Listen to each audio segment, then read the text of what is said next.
Bunty, testing టెర్మినాలజీని చదువుతున్నా.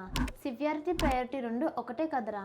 High severity equal to high priority లాజికే కదా. ఇంటర్వ్యూలో ఇదే ఆన్సర్ ఇచ్చావా నువ్వు? యా, కామన్ సెన్సే కదా. ఇప్పుడు సినారియో చెప్తా, దానికి ఆన్సర్ చెప్పు. ఇప్పుడు ఒక పేమెంట్ గేట్వే క్రాష్ అయింది, no customers unable to pay the payment.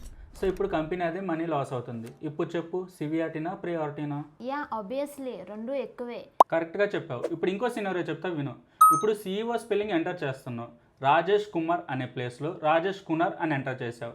Just spelling మిస్టేకే, కానీ ఫంక్షనాలిటీ మీద ఏ ఇంపాక్ట్ ఉండదు. ఇప్పుడు చెప్పు, సివియారిటీనా ప్రియారిటీనా? చిన్న స్పెల్లింగ్ మిస్టేకే కదా, సో తక్కువే. ఇక్కడే పప్పులో కాలేసావు పింకి. సివియారిటీ అనే లో ఉంటుంది, ప్రియారిటీ అనే హై ఉంటుంది. ఎందుకంటే CEO స్పెల్లింగ్ మిస్టేక్ ఉంటే వైరల్ అయిపోతుంది. మరి క్లియర్గా చెప్పు బంటి.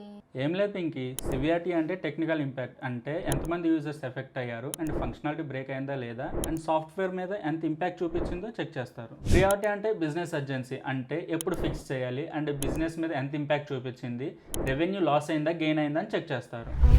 ఇంతుందా ఇందులో? ప్రాబ్లం పెద్దదైతే కాదు, అర్జెంట్ అయితే ప్రియారిటీ. మరి రేపటి వీడియోలో టెస్ట్ కేస్ రైటింగ్ గురించి తెలుసుకుందాం. అంటిల్ దెన్ సబ్స్క్రైబ్ చేసేయండి.